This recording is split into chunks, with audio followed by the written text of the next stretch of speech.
बिस्मिल्लाहिर्रहमानिर्रहीम अस्सलाम वालेकुम ग्रान कतुन को प्रोग्राम दनन खबर सरा अजीम स्तास कुर्बा फिदादिल द पाकिस्तान टेलीविजन पे खबर मरकज़ ना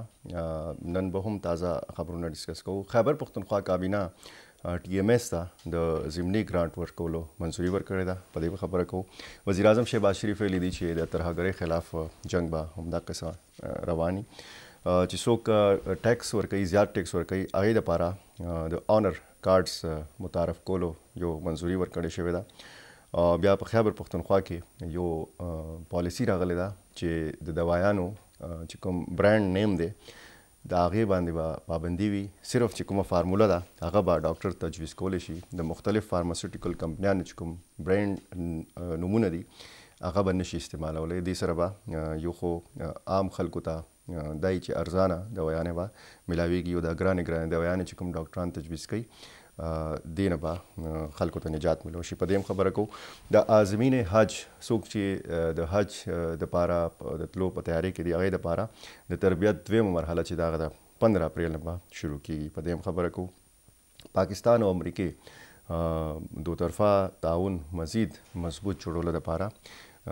عزم اظهار کړی دی او بیا په دې کې که موږ د پاکستاني معیشت خبرو کوو هغې حوالې سره هم یو خبر دی پای هم خبره کوو اختر را روان دی تاسو پته ده او په دې کې هر سرکاري دفتر بند شي خو ځینې دفترونه داسې چې هغه نه بندېږي په هغې کې هسپتال هم شامل وي هسپتال نه په اختر کې بندېږي 24 घंटे هسپتال کلو وي په هغې کې ایمرجنسي کنټرول روم قایمولو فیصله شوې ده او په اختر په ورځو کې به هم د هسپتال عمله چې کومه ده هغه به په هسپتالونو کې موجوده وي زم قبایلی ضلعو کې د زرعي ترقۍ لپاره اهم منصوبو چې کوم د اعلان شوی دی وزیر زراعت دا ویلي دي چې زمیندارانو ته چې کوم کار کرونده کولو والا طبقه ده هغې دپاره به نوې تخم میلاویږي جدید چې کوم زرعي آلات دي هغه به هغې ته ورکړي کېږي راځو لومړني خبر ته خیبر پښتونخوا کابینه دا فیصله کړې ده چې څومره TMS دي یعنی بلدیاتي انتخابات چې کله وشو په خیبر پښتونخوا کې نو موږ ته تا پته ولګېده چې په بلدیاتي ادارو کې ډېر زیات مالي بحران دی ځینې بلدیاتي ادارې یا TMS په صوبه کې داسې وي چې هغې سره د تنخواګانو پیسې نه وي خپل روزمره چې کوم روټین کارونه هغې دپاره هغې سره فنډز نو او بیا خلکو د هغې نه تمه وه په ده چې ووټ یې ورکړو بلدیاتي نمایندګانو ته خو هغې سره داسې اختیار نه و هغې سره مالي صورتحال چې کوم هغه ډېر زیات خراب و چې کوم تیر صوبایي حکومت و هغې هم هغې ته فنډز نه ورکړی د هغې مختلف سیاسي وجوهات هم کیدی شي چې مختلف نور سیاسي پارټیانې د هغې طرف نه به دا الزام لګېده چې چونکې د تحریک انصاف مخالف جماعتونو چې کوم امیدوارانو هغه کامیاب شوي وو په بلدیاتي سیټ اپ کې څوک چیرمین منتخب شوي څوک میر منتخب شوي داسې کاونسلرز چې کوم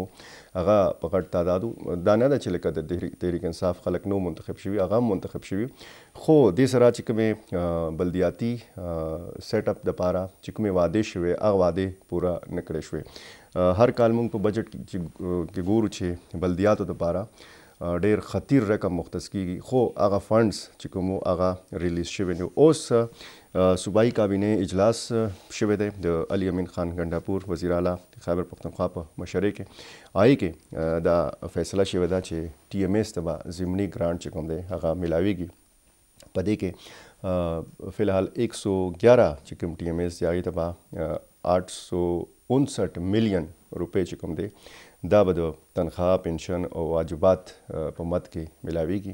دې سره به دا چې یو خو به د تنخواګانو مسله حل شي مختلف چې کوم میونسپل ورکرز دي په ټوله صوبه کې هغه به تاسو ته پته وي بلدیاتي ملازمین روزي کله احتجاج کوي مظاهرې کوي دھرنې ورکوي مطالبه یې دا چې زموږ تنخواګانې نه پوره کېږي زموږ تنخواګانې لیټ دي دوه میاشتې درې میاشتې خلکو ته تنخواګانې نه میلاویږي نو دا هغه ټولې مسلې دي چې بیا د هغې اثرات هم په سروسز باندې راتله کوم ملازمین چې کوم مقصد دپاره برتي کړي شي هغې ته چې تنخواه نه میلاویږي نو هغه بیا خپل کار نه کوي لکه اوس د عمله صفایي که موږ مثال والو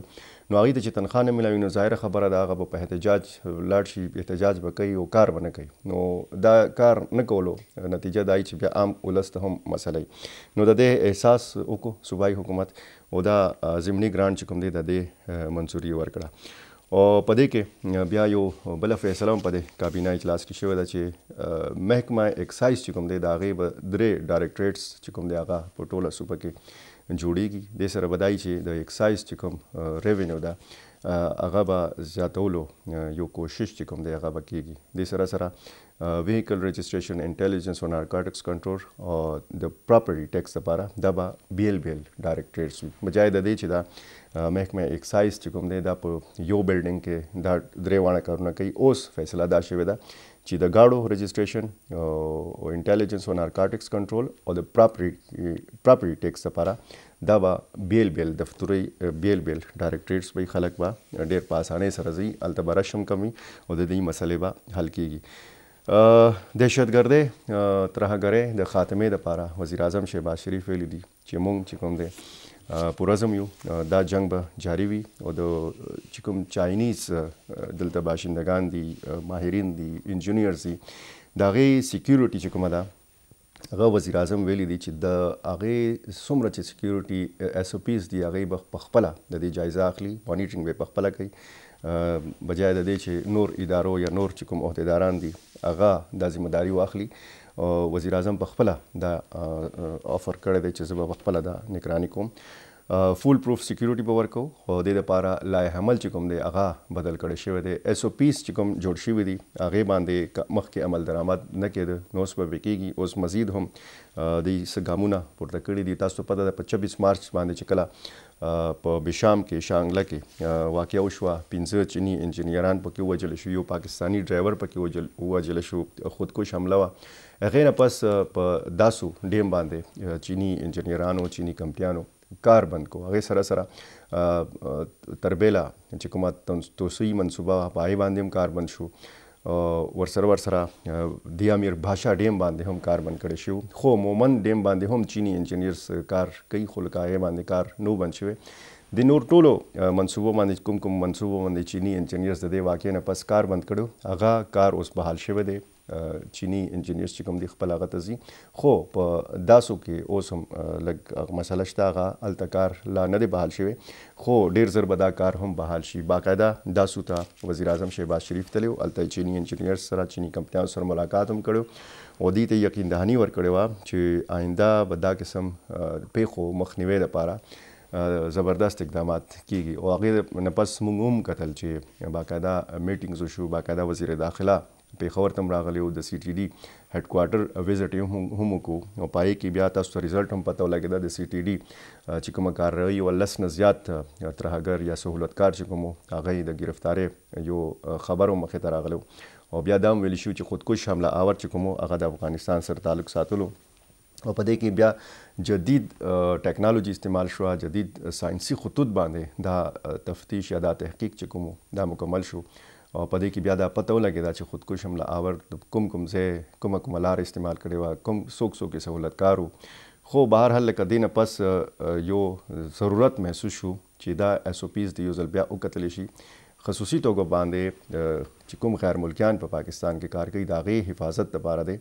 خصوصي ګامونه پورته کړی شي ځکه چې کله هم چې موږ د بیروني سرمایهکاري خبره کوو نو بیا هغې دپاره د امن و امان بهترین صورتحال پکار دی. او بیا چې کوم ځای کې دا پروجیکټس دي هغه ټول ځایونه داسې دي چې شورش زده پاتې شوي دي حساس دي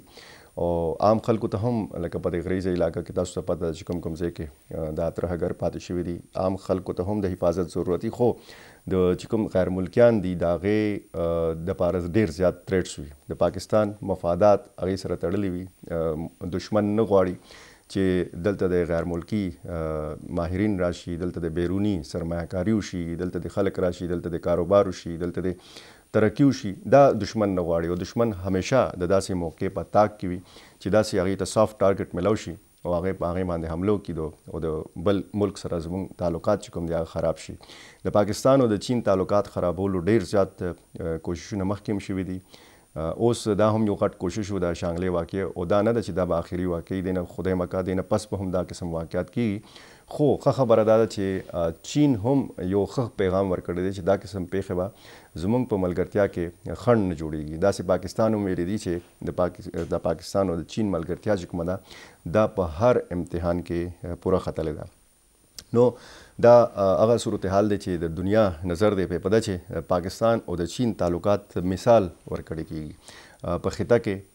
یو داسې ملک دی چین چې د پاکستان ورسره ډېر ښې اړیکې دي ډېر ښه تعلقات دي زموږ نور ګاونډي هیوادونو سره په تعلقاتو کې اتار چړاو راځي،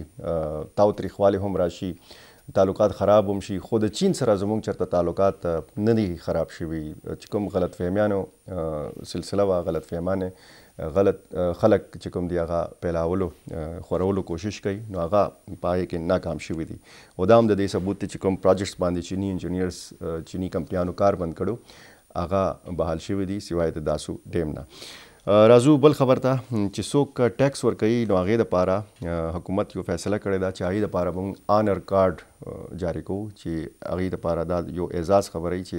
هغې سره داسې کارډ سي چې هغه خلکو ته ویلی شي چې دا وګوره دا حکومت پاکستان ماته آنر کارډ راکړ دی، زه د پاکستان ټیکس دهنده یم، زه ټیکس ورکوم، دومره ټیکس ورکوم. او چې څوک محب وطني په ایمانداري سره ټیکس ورکوي ډېر په فخر دا خبره هم کوي چې زه د پاکستان په معیشت کې خپل کردار لوبوم، زما دومره کردار دی، زه دومره ټیکس ورکوم. یو خو زباني خبرې او دا به باقاعده دي سره یو کارډ، دا ډېره ښه فیصله ده، ډېره ښه فیصله ځکه ده چې داسې ټیکس دهندګان چې کوم دي د هغې حوصله افزایي به کېږي، او دې سره سره څوک چې کم ټیکس ورکوي یا څوک چې ټیکس نه ورکوي د هغې حوصله افزایي به هم کېږي، هغه به هم مخې ته راځي، په خپله رضاکارانه طور به مخې ته راځي. او پاکستان کې همیشه موږ دا ګورو چې په اخبارونو کې اشتهارونه راځي، په ټي وي چینلز باندې هم اشتهارونه راځي، باقاعده د ټیکس ورکوونکي چې کوم دي د هغې د سهولت دپاره چې کوم پروګرامونه مخې ته راځي، د هغې د چې کوم مختلف ډیسک جوړېږي، مختلف سهولیات هغې ته ورکړېږي، نو د هغې باقاعده اشتهارونه هم راځي. نو دا یو ښه فیصله ده. خیبر پښتونخوا حکومت یو فیصله کړې ده، یو پالیسي مخې ته راغلې ده او ډېره ښه فیصله ده. حکومت دا پابندي لګولې ده چې ډاکټران به چې کله میډیسن تجویز کوي مریض دپاره، نو په هغې باندې به د فارماسوټیکل کمپنۍ برانډ نیم نه لیکي، په هغې باندې به صرف د فارمولې نوم لیکي چې دا ستا بیماري ده او ستا د بیمارۍ علاج دا دی، دا فارموله ده، دا دوایي چې په کوم نوم هم تا ته میلاویږي، نو ته په بازار کې، په مارکیټ کې، په دکان کې ته اخیستی شي. دلته مسله دا ده چې ډاکټر چې کوم نوم ولیکي د دوایي، نو موږ هغې پسې ګرځو. په مارکیټ کې کله کله د هغه کمپنۍ دوایي چې کومه شارټ ځکه چې دا کمپنیانې ډېر ښه چې کوم دی فیسیلیټیز ورکوي ډاکټرانو ته، فیسیلیټیز څه ورکوي، رشوت ورکوي، دا میډیکل ریپس ګرځي، دا ډاکټرانو سره میلاویږي، دا خصوصا په دې پرایویټ چې کوم کلینکس دي د دې ډاکټرس دا قسم ګرانې دوایانې غریب خلکو ته لیکي، نو بیا هغه غریب مریض چې کوم هغه دا ګڼي چې صرف ماته چې دا ډاکټر کومه دوایي لیکلې ده بس دا زما علاج دی، بله دوایي زما علاج نه، په داسې ډاکټر خو ماته بله دوایي نه ده لیکلی. نو بیا اکثر تاسو ته په پته وي چې تاسو چې کله میډیسن سټور ته لاړ شئ نو تاسو ته وویلی شي چې یاره دا دوایي خو ختمه ده، د دې فارمولې بله دوایي شته، نو تاسو ورته انکار وکړئ چې نه ماته خو ډاکټر دا نه دی ویلي. اوس پابندي دا ده چې کومه فارموله ده د میډیسن د دوایي، نو هغه فارموله به ډاکټر لیکي، د برانډ نیم به نه لیکي، چې فارماسوټیکل کمپنۍ په یو دوایي باندې کوم نوم ایښی دی هغه به ډاکټر نه لیکي، او که داسې ډاکټران کوي نو هغه ډاکټرانو خلاف به کارروی کېږي. دا ډېره ښه فیصله ده. په دې کې موږ دا ګورو چې کله هم تاسو مثال په توګه باندې دا ډبګرۍ ګارډن ته چې تاسو لاړ شئ، د ډاکټر نه چې کله مریض فارغ شي او کله د میډیسن سټور نه هم فارغ شي او دی بیا واپس کلي ته کور ته روان وي، نو د هغه په لاس کې چې څومره دوایانې، نو هغې نه تاسو اندازه لګولی شئ چې څومره حده پورې لوټ مار روان دی. او په دې کې د فارماسوټیکل چې کوم کمپنیانې دي د هغې یو ډېر عجیبه غونډه کردار دی. اکثر به تاسو په دې میډیکل کلینکس کې، په نجي پرایویټ کلینکس کې به تاسو کتلی چې کوم میډیکل ریپس دي هغه ګرځي، د هغې هم حق دی چې ګرځي، خپل د هغې هم یو جاب دی چې د خپل برانډ هلته مارکیټینګ وکړي. خو مارکیټینګ په دې طریقه کول چې ډاکټر ته رشوت ورکول، ډاکټر ته پیسې ورکول، باقاعده هغه ته کمیشن ورکول، ډاکټر باندې غیر ملکی وزټس کول، او بیا هغې ته د هغې بچو ته مختلف قسم مراعات ورکول، نو بیا ډاکټر هم چې کوم دی هغه فارماسوټیکل کمپني ته ډېره زیاته توجه ورکوي چې کومه زیاته فایده هغې ته میلاویږي. دا غریب خلکو دپاره ډېره ښه فیصله ده. عازمین حج چې کوم حج تلو والا دی هغې ته پیشګي مبارکباد. روان دي د هغې د تربیت دویمه مرحله چې کومه ده هغه به په 15 اپریل شروع کیږي. څوک چې هم پیله ځل حج ته ځي نو هغې دپاره د دا قسم تربیت ضرورت وي. صورتحال چې اختر را روان دی او سرکاري اسپتالونو کې ایمرجنسي کنټرول روم چې کوم دی د هغې کنټرول روم جوړولو دپاره یو فیصله شوې ده او عید کې به هم اسپتالونو کې چوټي نه وي. خپل کور به فدا عادل ته اجازت ورکړي. د الله په امان.